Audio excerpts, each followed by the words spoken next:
자, 오늘은 마태복음 19장부터 할 차례죠. 지난 시간에 이제 네 번째 강의 예수님의 큰 설교를 이제 했어요. 그래서 이제 지금까지 14장에서 18장까지 이제 숨가쁘게 달려왔는데, 이제 이 시점에서 한번 우리가 쉬어가자고요. 이제 그게 무슨 뜻이냐면, 우리가 이제 어디 산에 가든지 어디 놀러 가더라도 좀 이렇게 어느 정도 올라가다 보면 좀 이제 중턱 같은 좀 쉬잖아요. 쉬어가지고 좀 이제 땀도 좀 닦고, 그러듯이. 그 마태복음이 이제 28장인데 18장까지 한 거예요, 이제. 그러면 이제 19장에서 이제 28장까지 이제 남은 거예요. 그러면 대충 보면 3분의 2를 했어요. 한 3분의 1 정도 남았는데, 여기서 조금 이제 쉬어가면서 전체적인 그림을 좀 살펴봐야 되는데, 그 이유는 뭐냐면, 마태복음 19장에서 조금 예수님의 사역지에 대한 방향이 조금 바뀌어요. 19장 1절을 딱 보면 예수께서 이 말씀을 마치시고 갈릴리를 떠나 요단강 건너 유대 지경에 이르시니 이렇게 돼 있단 말이에요. 그러니까 지금 여기서 방향이 조금 이제 예수님이 어느 쪽에서 어느 쪽으로 이동하시는 게 얼핏 나타나는 거예요. 예수님의 이제 사역을 쭉 보면 그림 하나를 내가 대충 스케치를 해왔는데, 내가 원래 그림을 잘 못해요. 근데 어느 정도 못 그리냐면은 치야, 치. 근데 한번 그려보고, 여기 이제 갈릴리 호수라고 보고, 여기가 이제 사해, 여기가 이제 요단강이죠, 요단강. 이렇게 이제 돼 있는데, 요 갈릴리 호수를 해가지고 가버나움이 요즘 있다 그러네요, 가버나움. 난 안 가봐서 정확히는 모릅니다. 나사렛은 요쯤에 있는 거예요. 나사렛. 여기가 이제 벳세다 지역. 성경에도 이제 많이 나오는 지역인데, 요거는 이제 우리 갈릴리.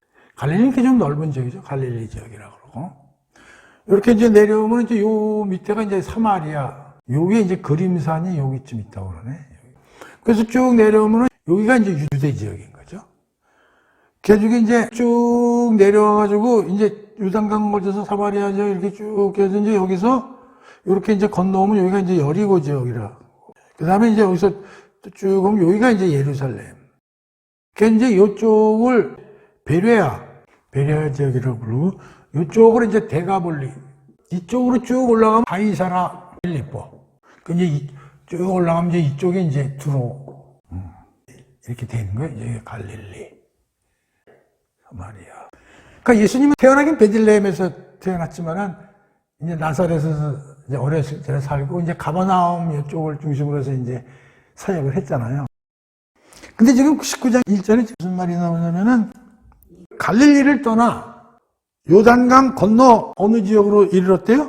유대 지역으로 이르렀다. 이런 얘기가 나오는 거예요. 그래서 이제 이 시점에 좀 쉬어가자는 게 뭐냐면, 그러니까 예수님이 사역을 어떻게 했냐면 지역적으로 보면 이 가버나움 지역에서 이제 하셨고, 그 다음에 이제 그 수로보니게 여인의 믿음도 있고 칠병에 이런 건 다 이방 지역이라고 했잖아요. 그 지역이 뭐 멀리 떨어진 지역이 아니라 요 갈릴리 지역을 벗어나서 요 호수 오른쪽 지역, 요 데가볼리라는 거는 10개의 그 헬라 문명을 받아들여 가지고 가이사의 황제를 위해 가지고 바친 그런 도시들을 이제 데가볼리라고 그러거든요. 그러니까 예수님이 갈릴리 지역에서 일을 하시다가 이제 그 우리가 배웠지만은 고향에서 배척을 받으신다는 얘기가 이제 많이 나오고, 그래서 이제 이 주변 지역으로 이제 일을 하시다가 이제 19장부터 어떤 일이 벌어지냐면 여기서 방향이 이 밑으로 내려오신다 이거예요. 이 사역의 방향이 어디를 향해서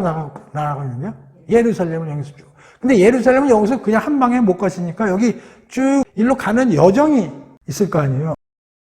지금 이제 19장쯤에서 우리가 이렇게 좀 전체적으로 좀 쉬어가면서 이 마태복음의 흐름을 보는 게 이런 뜻이 있다는 거예요. 아, 예수님이 지금 사역이 전체적으로 갈릴리 지역과 이 주변 이방 지역에서 있다가 이제 드디어 19장부터 어디로 이동을 한다? 예루살렘 쪽으로 쭉 이동을 하는데, 이 이동하는데도 거리가 좀 있을 거 아니에요. 그 다음에 종국적인 건 예루살렘으로 예수님이 십자가에서 죽으러 가시는 거죠, 이 여정. 이런 여정이 이제 19장부터 바뀌면서 열린다. 그런 걸 이제 얘기해 드리고 싶어서, 지도 이런 거 모르는데, 그 어느 책에서 내가 하나 이렇게 있길래 해가지고 이렇게 좀 보여드리는 거예요. 오케이?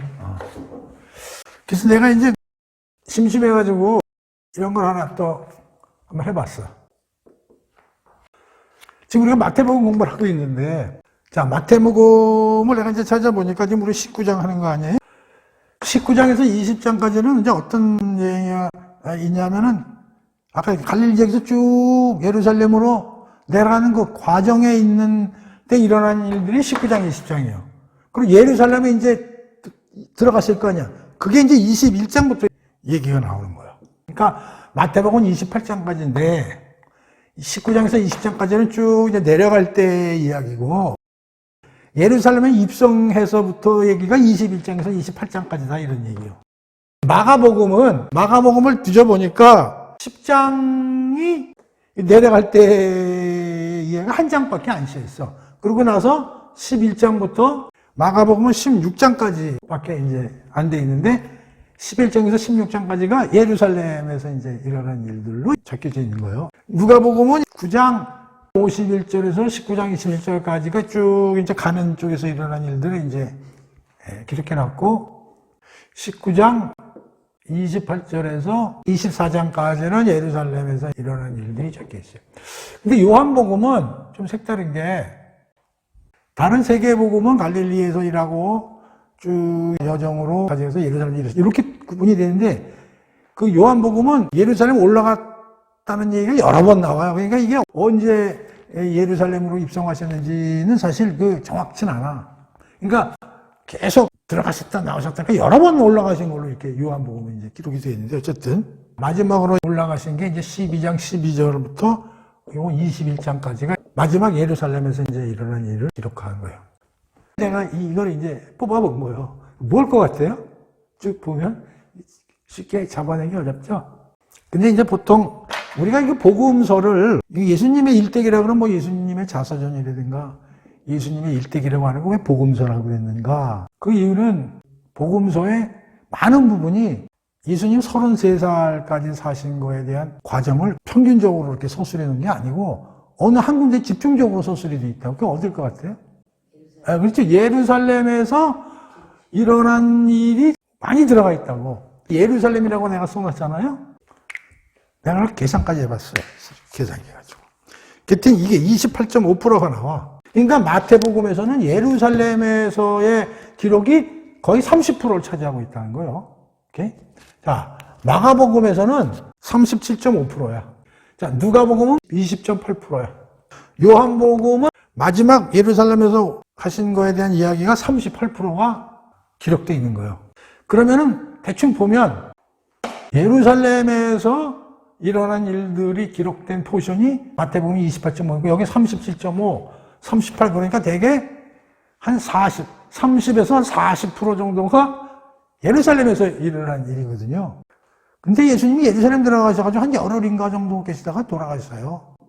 그러니까 어떻게 보면 복음서는 예수님의 마지막 예루살렘에서 뭐 한 일주일에서 열흘간의 그 사건들을 기록한 게 거의 반이다. 뭐 이렇게 생각하면 되는 거예요. 그렇죠? 근데 보세요. 누가복음이 제일 작죠? 자, 이제 그런 걸 여기서 이제 하나 우리가 알아낼 수 있고 또 하나는 재미나는 게 보세요. 이 중간에 이제 여정이 있잖아요. 예루살렘으로 내려가는 길이. 이거는 2장밖에 안 돼. 19장, 20장이니까. 1%가 안 돼요. 자, 마가복음은 한 장에 걸쳐서 썼기 때문에 16장 중에 하나니까 뭐 0.06%야. 누가복음은 9장에서 19장까지 몇 개 장에 걸쳐 썼어요? 10개 장이에요. 이게 몇 프로면 41.6%예요. 누가복음이 독특하지 않아요? 누가복음은 예루살렘에서 일어난 일보다 내려가는 과정에서 있었던 일을 2배나 더 기록하고 거의 누가복음은 그거의 거의 반 정도를 갖다 기록하고 있다는 거예요. 이것도 상당히 우리가 좀 의미심장하다고 생각을 하는 거죠. 이 중간에 가는 길에 기록이 어떻게 누가복음은 40%나 차지하고 있을까?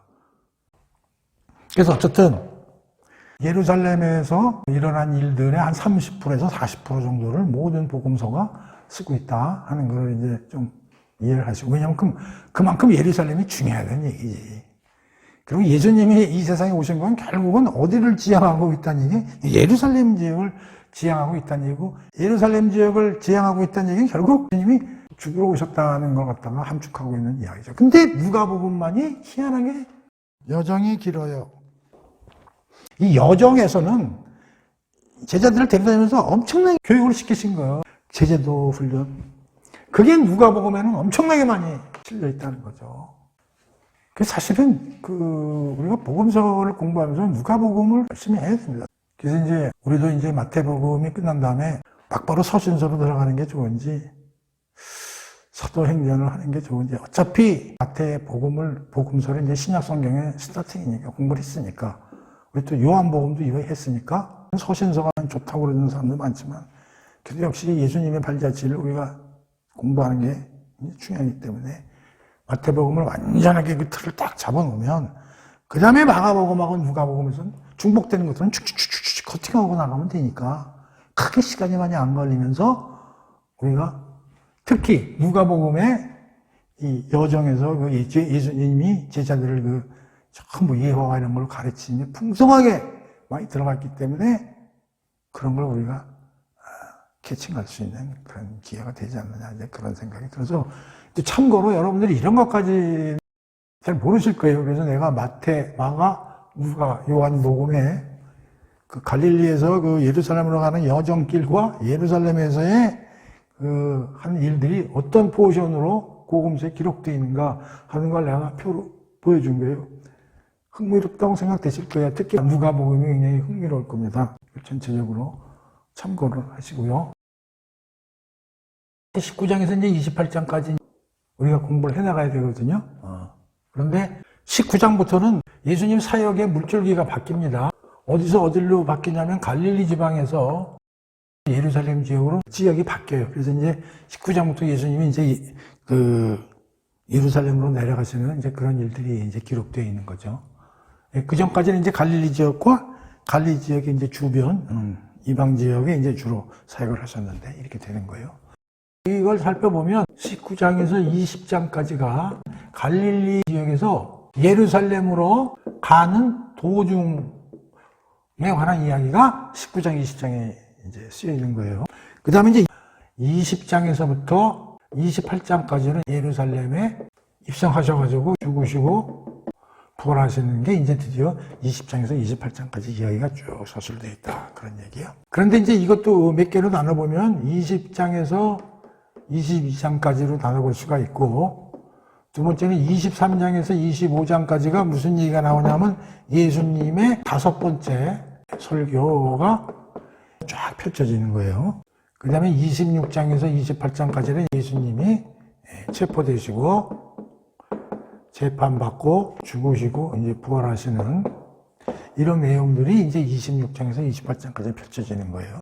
그래서 요 큰 흐름을 알고 우리가 19장에서부터 이제 우리가 공부를 해나가는데, 요렇게 내용이 크게 바뀐다 하는 거를 머릿속에다 넣어놓으시라 이거예요. 물줄기가 바뀐다. 갈릴리에서 예루살렘으로 가시는 여정이 시작된다. 그래서 19장, 20장에서는 가시는 과정에서 일어나는 이야기들이 쓰여 있고, 20장부터는 예루살렘에 입성돼서 예루살렘에서 일어나는 모든 일들이 적혀 있는데, 특히 23장과 25장, 세 개의 장은 우리가 마태복음 공부할 때 시작했지만 예수님의 5개의 큰 설교 중에 마지막 설교인 5번째 설교가 23, 24, 25장에 들어가 있다. 요걸 잘 이해를 하시라 그런 얘기예요. 크게 흐름을 이해하고 공부하는 거하고 그냥 공부하는 건 차원이 다릅니다. 그래서 요걸 참고로 알려드렸으니까 요걸 참고를 하시고요. 자, 이제 19장, 20장 두 개 장을 한꺼번에 그룹핑해서 공부를 할 거예요. 여기는 크게 뭐냐면 예루살렘으로 가는 여정길에서 일어난 사건을 기록하는 게 19장, 20장이란 말이에요. 자, 그럼 이제 19장 펼쳐봅시다. 1절에 보면 거기 나오죠. 여정길이 바뀌었다는 말이 나오죠. 예수께서 이 말씀을 이제 우리가 지난 시간에 공부한 네 번째 예수님의 설교, 그걸 마치신 다음에 갈릴리를 떠나 요단강 건너 유대 지경으로 이르시니, 이제 그쪽으로 이제 이동하시니 그런 뜻이에요. 2절에 보면 큰 무리가 따르거늘, 그래서 이제 큰 무리라는 얘기가 나오고요. 그리고 이제 병을 고치시더라. 그러니까 예수님이 내려가실 때 뭐 제자들만 데려가신 게 아니라 상당한 무리들이 따라갔다는 게 이제 표현이 되는 거예요. 그 다음에 병을 고치셨다는 거는 계속 이 과정에서도 당신의 그 사역을 계속 꾸준히 하셨다는 거죠. 자, 그 다음에 이제 3절부터 어떤 얘기가 나오나 읽어보겠습니다. 여행길에서 나오는 얘기예요. 우선 12절까지 나오는 얘기인데 3절에 보면 바리새인들이 예수께 나와 그를 시험하여 이르되 사람이 어떤 이유가 있으면 그 아내를 버리는 것이 옳으나이까. 자, 3절에 보면 무리들을 이끌고 이제 내려가시는 중에 바리새인이 예수께 시험을 했다 이러니까 올무에 빠뜨리겠다 이런 얘기죠. 아주 곤혹스럽게 하겠다. 그러니까 이게 어떤 뜻이냐면은 고의성이 아주 짙은 거죠. 그러니까 이 큰 무리 속에 종교 지도자들이 파견한 지금으로 말하면 정보 그런 친구들이 계속 쫓아다니는 거야. 큰 무리 속에 숨어들어가지고. 그래가지고 예수를 계속 그 코너에 몰라고 계획을 세우는 거예요. 그런 냄새가 팍 나잖아요. 그러니까 바리새인이 예수께 나와 그를 시험하여. 근데 이제 우리가 공부를 하겠지만 그 바리새인이나 종교 지도자들의 그 계속되는 그 공격이 점점 심해집니다. 왜냐하면 이제 예루살렘으로 계속 이제 가게 됨으로써 이들의 공격은 아마 이제 점점 더 세질 거예요. 그게 이제 앞으로 우리가 공부를 하면서 이제 나타나게 되는데 벌써 이제 시작됐어요, 공격이. 근데 뭘 가지고 공격을 하냐면 어떤 사람이 이유가 있으면 아내를 버리는 것이 옳으나이까 하면서 이혼 문제를 들고 나옵니다. 이혼 문제를 이슈화해가지고 예수를 골탕 먹이려고 지금 그 바리새인이 시도를 하는 거예요. 근데 이 이혼 문제에 대해서는 우리가 옛날에 공부를 한번 한 적이 있어요. 기억나요? 그 선상순 설교 파트인데 한번 찾아보면 어디 나오냐면 5장 31절. 5장 31절 보면 이제 이런 말이 나오잖아요. 일러스 누구든지 아내를 버리려거든 이혼 용서를 줄 것이라 하였으나 나는 너에게 이르노니 누구든지 음행한 이유 없이 아내를 버리면 이는 그로 간음하게 하며 또 누구든지 버림받은 여자에게 장가가는 자도 간음함이니라. 이렇게 이게 이제 나와가지고 이때도 이제 공부를 좀 했는데 이혼 문제는 굉장히 복잡한 문제입니다, 사실. 그래가지고 이게 사실 교회에서도 이 문제는 잘 얘기는 안 하고 그런데 어쨌든 여기 또 나온 거예요, 이제. 이게 공격 주제로 이제 갖고 나온 거라면 바리새인들이. 그럼 얘네들이 이거 공격 주제로 갖고 나온 거 이유가 있을 거 아니에요? 공격 이슈로 이혼 문제를 들고 나왔는데 이유가 뭘까? 이제 그걸 한번 살펴봅시다. 얘네들이 뭐 진짜 뭐 이혼에 대해서 정확한 뭐 하나님의 뜻이 알고 싶어서 이런 걸 갖다가 질문했을까요? 택도 없죠. 예수를 곤경에 빠뜨리기 위해서 던진 주제이기 때문에. 그럼 이게 뭘까? 얘네들이 왜 이걸 이슈화해서 가지고 이런 이혼 문제를 들고 나왔을까 하는 걸 우리가 좀 알아야 되는데 이 당시에 자기들끼리도 이게 논쟁의 주제인 거예요. 지들끼리도. 문헌을 살펴보고 이제 학자들의 이제 분석에 의하면 그 당시 유대인들 중에서도 특히 바리새파나 이런 사람들도 두 개의 그 큰 파가 있었다는 거예요. 하나가 이제 샴마이 학파라는 거고 힐렐 학파에는 큰 이제 두 개의 이제 학파들이 이제 존재했던 거예요. 뭐 어디든지 여러 가지 그 학파들이 존재하니까 이제 그 유대인들도 그 율법 해석에 있어서의 이제 대표적으로 샴마이 학파, 힐렐 학파가 이제 있었던 거야. 뭐에 관한 율법 해석에 대해서. 근데 특히 이 이혼 문제가 첨예하게 대립되는 그런 주제였던 거예요. 그걸 우리가 이해를 해야 돼요. 이제 샴마이 학파는 되게 보수적으로 해석을 했고, 힐렐 학파는 약간 좀 자유주의적으로 넓게 해석하는 이런 입장이 있었어요. 그러니까 예수가 어떤 대답을 하든지 간에 걸려드는 거예요. 자유롭게, 아니, 그럼 이혼 뭐, 이렇게 넓게 뭐, 할 수 있지 않냐? 그러면 샴마이 학파로부터 딜 공격을 받을 거고, 여기서 이제 예수님이 나오지만 그거 간음 이외에는 이혼하면 안 된다라고 예수님이 얘기하시면 힐렐 학파로부터 강력하게 공격을 받는 이런 아주 지독한 이슈라는 거예요. 두 번째는 정치적 이슈가 있는데요. 이게 굉장히 중요한 겁니다. 지금 세례요한이 왜 죽었냐? 헤롯 왕의 가정사 문제가 특히 그 결혼 이혼 문제거든. 자기 본 마누라를 이혼하고 동생 마누라를 갖다가 데려다가 마누라를 삼은 거거든. 이게 결혼 이혼 문제거든. 그거 지적했다가 세례요한이 걸려 들어가가지고 목숨까지 잃은 주제 아니에요. 그러니까 이게 자칫 잘못하면 정치적 이슈가 되면 어떤 문제가 있었냐면 예수의 목숨까지도 관련되는 이런 데로 끌고 갈 수 있는 이런 주제라는 거예요. 그러니까 이걸 노리는 거지. 나는 이게 엄청나게 중요한 주제라고 보는 거야. 근데 분명히 예수님은 분명히 이혼하지 말라든가 이혼에 대해서 소극적인 태도를 가지는 건 누구나 상상할 수 있는 거죠. 하나님의 아들이니까. 그만 잘 된 거지. 그러면 이걸 이슈화하는 거지.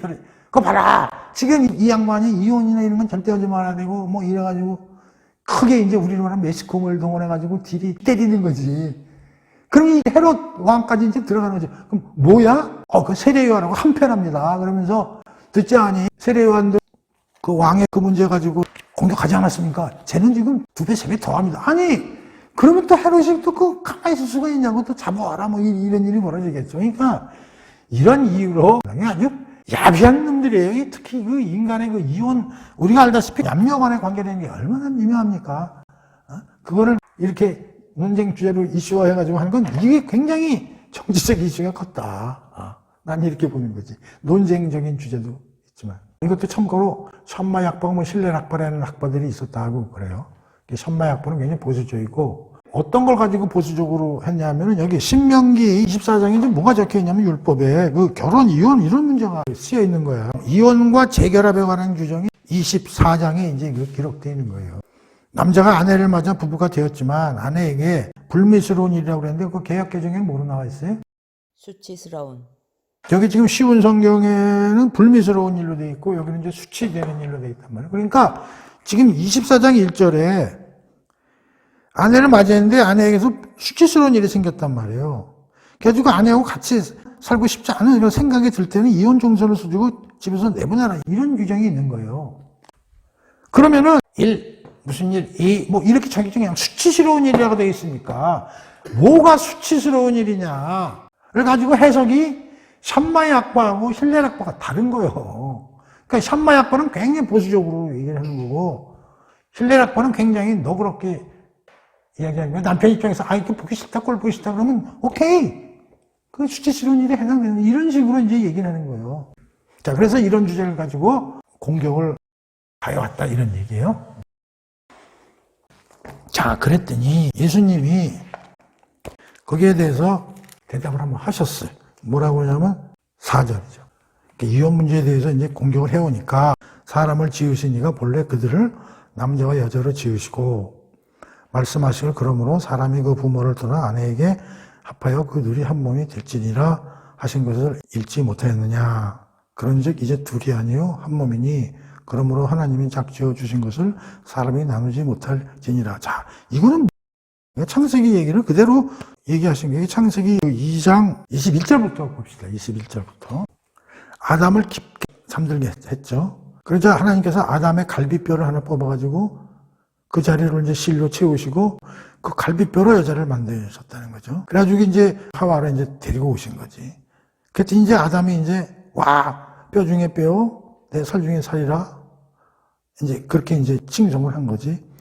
그러고 나서 이제 하나님이 지금 이제 여기에 나오는 이제 24절 얘기하는 거예요. 남자는 자기 아버지와 어머니를 떠나 아내와 결합하여 한 몸을 이루고 살게 되었다. 그런 얘기죠. 그러니까 그 예수님 얘기는 하나님이 부부는 하나로 만드셨고 둘이 헤어진다는 거는 도저히 있을 수 없는 얘기다. 그리고 딱 지어주신 것을 다른 사람이 나누지 못. 이렇게 이제 설명을 한 거예요.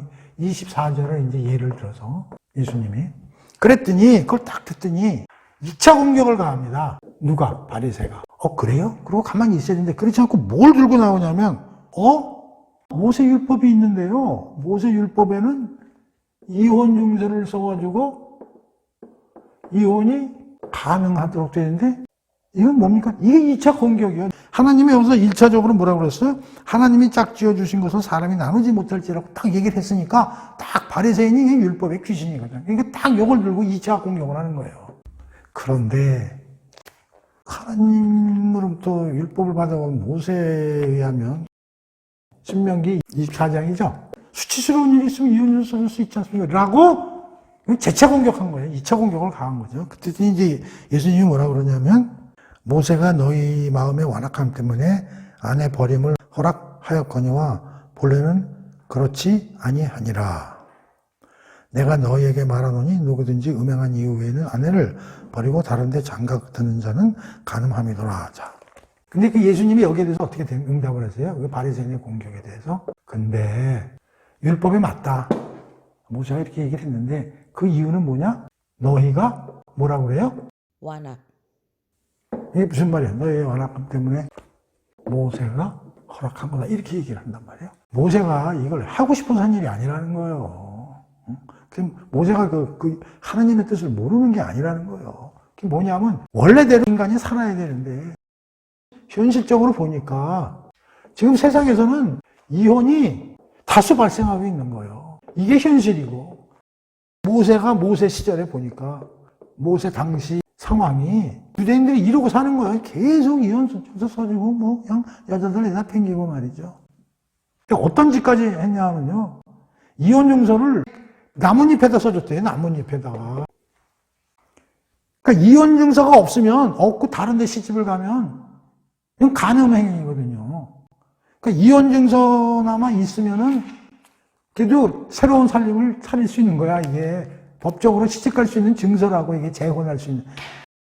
왜 모세가 이렇게 했냐면은 이거는 이혼을 허용해 주기 위해서 그런 게 아니라 여자들 보호를 위해서. 그러니까 여기에는 무슨 내용이 들어가냐면 남자들의 악독함이 있는 거고 이에 따라서 여인들의 인권이 안 돼 있는 거예요. 그래서 여인 인권 보호 차원에서 이거를 모세가 허락한 거지 이혼해서 좋다 이런 율법이 아니고 여인들의 인권 보호 차원. 왜냐하면 그냥 내다버리면 아무것도 못하는 거야 이게.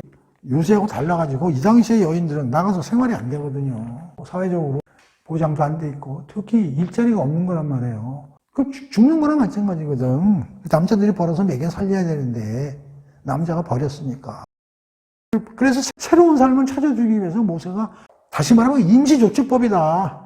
아주 상황이 엉망진창이라 여건이 신장을 보여서 해준 거지 모세가 그래 이혼해도 좋다라는 긍정적인 차원에서 이걸 허용해 준 게 아니라고 예수님이 얘기해 주시는 거예요. 오케이? 이해가 되죠? 그러면서 예수님은 뭐라고 그러냐면 누구든지 음행한 이유 외에는 아내를 버리고 다른 데 장가 드는 것은 안 된다라고 이제 얘기를 했습니다. 자, 그러면 여기서 예수님도 하나님 의견과 다르네. 하나님은 아예 안 된다고 그런 거 아니에요. 근데 예수님은 오는 가능해. 오로지 하나. 음행이죠. 예수님 왜 이렇게 예수님이라고 예수님도 하나님인데 간음이라는 게 안 일어나고 이혼을 안 하는 게 원칙으로 생각하시는 거지. 세상이 워낙 적어서 예수님도 율법으로 허용해 주신 게 아니고 사실상 세상의 그 현실 속에서 간음 행위만은 눈 감아 주신 거 이렇게 이해를 해야 된다 이런 얘기예요. 무슨 말인지 알아요? 자, 그랬더니 이 걸작은 뭐냐? 이 제자들이에요. 제자들의 반응이 뭐라고 나와 있어요? 가만히 듣더니 예수님 말에 의하면 하느님은 창조질서에 분리할 수 없도록 돼 있고 최악의 경우 딱 하나밖에 가늠하기 전에는 이혼할 수 없는 그런 상황이라면 혼자 사는 게 낫지 이거 어디 살겠어요? 결혼해서 이런 얘기요. 다시 말해 이 당시에 여인들도 물론 여인을 보호하기 위해서 이혼증서 제도를 모세가 허용했지만 여인들도 당찼을 것 같아. 남자들이 저래서는 안 되는데 이런 꼴불견이 많이 일어났던 거예요. 그러니까 제자들도 웬만하면 그래도 이혼할 수 있는 룸이 좀 있어야지. 그게 없으면요 남자들 못 살아요. 이런 얘기요. 그러니까 그러면 혼자 살 수밖에 없잖아. 이렇게 얘기를 던진 거야. 그랬더니 예수님이 뭐라고 그러냐면 사람마다 이 말을 받지 못하고 오직 타고난 자라야 할지니라. 어머니 태우로부터 고자된 사람도 있고 사람이 만든 고자도 있고 천국을 위해 스스로 된 고자도 있도다. 이 말을 받을 만한 자는 받을지어라. 자, 이게 무슨 말이에요? 예수님이 그래서 고자에 대한 세 종류를 갖다가 성경에다가 말씀을 하시네. 제자들이 이렇게 얘기했어요. 혼자 사는 게 낫지. 이거는 결혼하겠어요. 그랬더니 뭐라고 그러냐면 11절. 사람마다 이 말을 받자. 사람마다 이 말을 받지 못하고 라는 말이 뭐예요? 사람마다 이 말을 받지 못하고. 이 말이 뭐예요? 하나님의 뜻대로 사는 게 아무나 되는 게 아니다. 그런 얘기예요. 인간으로서는 힘들 거다. 그런 얘기예요. 그러니까 한 남자가 한 여자가 끝까지 사는 게 그게 보통 어려운 일이 아니라고 예수님도 인정을 하는 거예요. 이런 세상 속에서. 이 말을 받을 자. 힘들다는 거예요. 간음하기 이외에까지는 그 와이프하고 해줄 수 없다고 하면서도 그러려면 참고 살아야 될 거 아니야. 꼴 보기 싫어도. 그게 아무나 되는 일이 아니다라고 힘든 일이라는 걸 예수님도 아시는 거예요. 그러면서 오직 타고나 이것도 하나님으로부터 은혜 받은 사람 아니면 그렇게 살기 어려워. 그 얘기야. 그렇게 어렵다는 거예요. 그러니까 우리가 지금 이혼 안 하고 사는 부부들은 하나님의 은혜를 입은 사람이라고 생각해야 되는 거예요. 그러잖아. 사람마다 이 말을 못 받는다는 거예요. 그러니까 오직 타고난 사람만이 이런 일을 할 수 있다고 그러니 예수님도 아는 것이죠. 자, 그러면서 뭐라고 그러냐면 고자의 세 종류에 대해서 얘기를 하시는데 1. 선천적 고조. 그럴 수 있죠. 태어날 때부터 성생활이나 결혼 생활이 안 되게끔. 그 다음에 후천적. 태어날 때는 정상으로 태어났는데 후천적으로 예를 들어서 뭐 다쳤다든지 또는 뭐 형벌을 받았다든지 등등의 이유로 이제 이런 사람들은 혼자 살 수밖에 없는 거지, 그렇죠? 특히 뭐 우리나라 같은 뭐 내시 뭐 이런 사람들은 이런 거죠. 그다음 세 번째는 뭐요? 이거는 그 스스로 혼자 살기로 결정한 사람이죠. 이게 세 번째라는 거지. 그런데 재미나 그게 뭐라고 그래요? 천국을 위하여 스스로 혼자 살기로 결정한 사람도 있다. 이 말을 받을 자는 받으라. 내가 보기엔 이런 거예요. 스스로 하늘나라와 하나님 일을 위해서 스스로 나는 결혼하는 것이 오히려 걸림돌이 될 것 같으니까 나는 혼자서 살 거야 라고 생각하는 사람은 혼자 살아도 괜찮다라고 얘기해 주시는 거잖아요. 그럼 그걸 뒤집어서 얘기하면 어떤 얘기예요? 원래 남자는 이런 선천적이나 후천적으로 고장난 사람 이외에는 남자와 여자는 어떻게 살아야 돼? 이걸 같이 묶어서 한 몸으로 사는 게 원칙이에요. 이건 하나님이 만드신 질서라고. 그런데 예수님이 뭐라고 그러냐면 이게 원칙인데 왜냐하면 이렇게 해야 생명이 산출되는 거 아니에요. 우리가 1장 28절에서 보면 생육번성 충만 정만 생육번성하라고 그랬거든. 생육번성을 하면 남녀가 만나서 생명을 창출을 해야 돼. 그런데 예수님이 한 가지 루머 하나 생기게 한 게 뭐냐면 혼자 있어도 좋다라고 지금 얘기를 한 거야. 이것도 여기에 보면 틀리지. 그런데 조건이 붙어. 뭐가? 그러니까 하나님이 이를 위해서라면 혼자 사는 것도 괜찮다.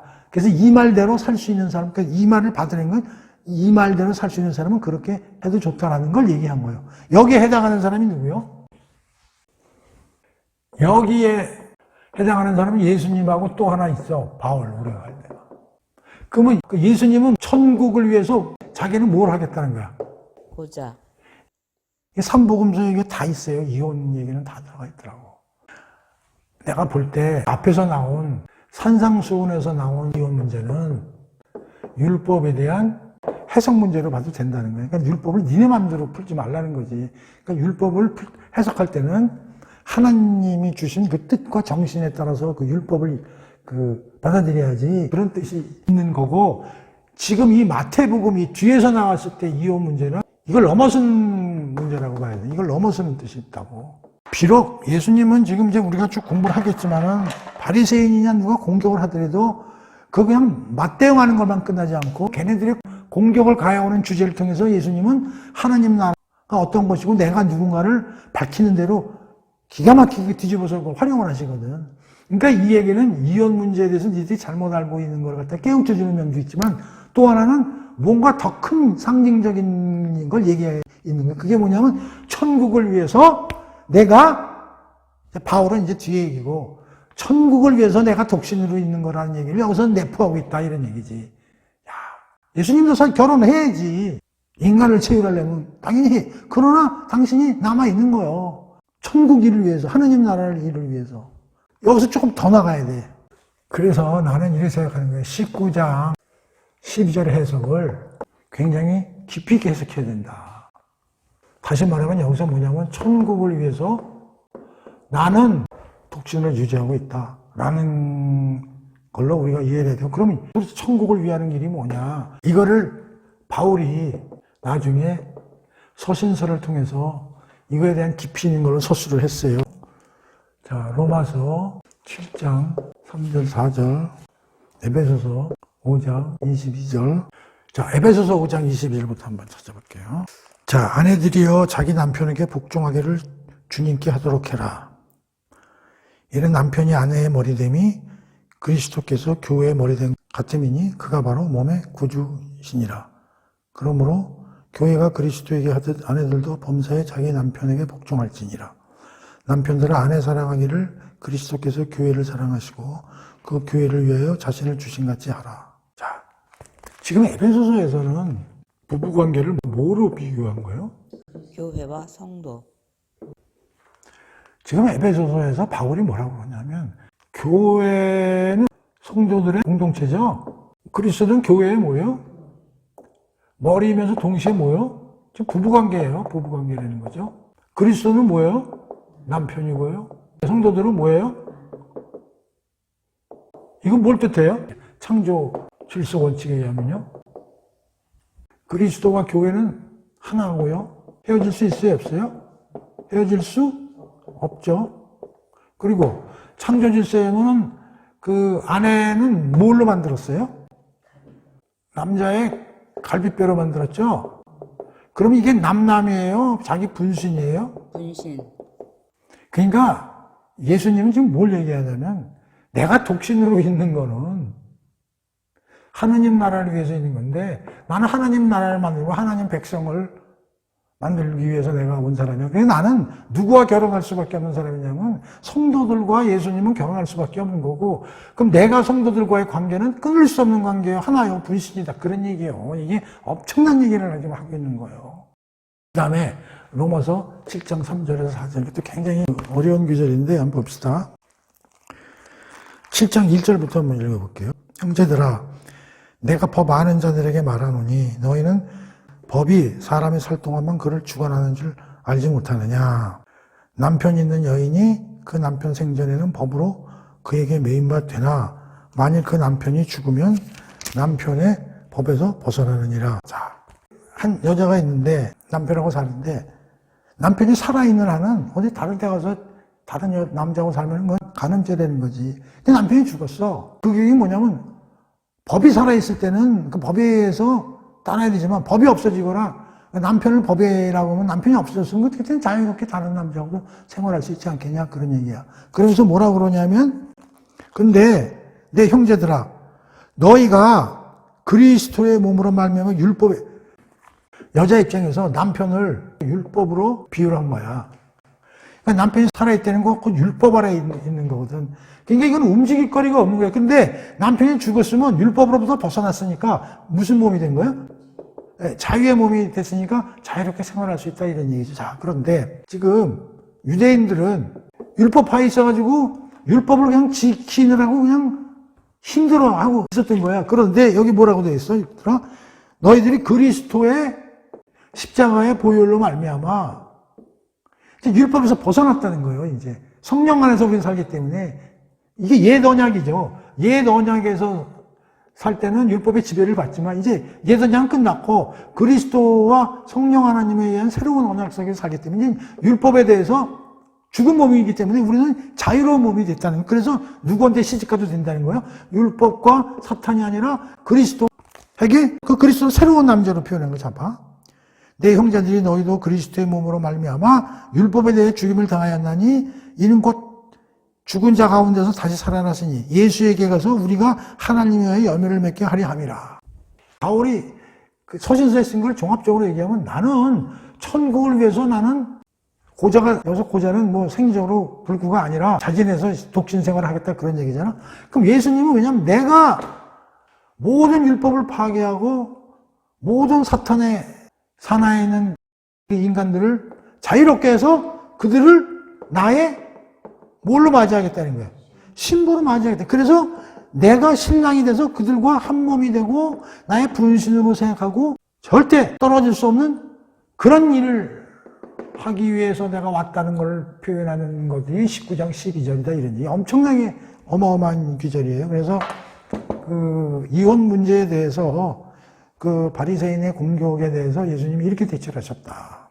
그래서 이 문제는 단순하게 그 앞에 나와 있는 산상순에 나와 있는 이혼에 대한 걸 넘어서는 문제고 바리새인의 공격하는 이혼 문제를 가지고 내가 온 목적이 뭐고 내가 어떤 사람이며 나를 통해서 믿는 믿음을 가진 성도들과 어떤 관계에 있는가를 갖다 함축적으로 깊이 있게 설명하는 그런 주제가 여기서 나오는 이혼 주제다 하는 얘기, 이걸 굉장히 깊이 있게 우리가 생각해야 된다. 그래서 거기에 관련된 기절들이 많은데 로마서 7장, 에베소서 5장, 그리고 또 특히 예수님도 얘기했지만 창세기 2장에 하나님의 창조 시에 아담과 하와의 결혼 문제에 대한 창조의 원칙, 이걸 전부 종합적으로 뭉뚱그려서 우리가 해석을 해야 된다. 특히 난 창세기에서 주장하고 싶은 게 뭐냐면 그냥 한 몸이 돼서 떨어지지 말라 하는 것보다 그 앞에 있는 갈비뼈에서 만들었다 하는 것은, 부부관계라는 것은 남과 남이 만나서 사는 관계라고 우리가 생각하지 말고,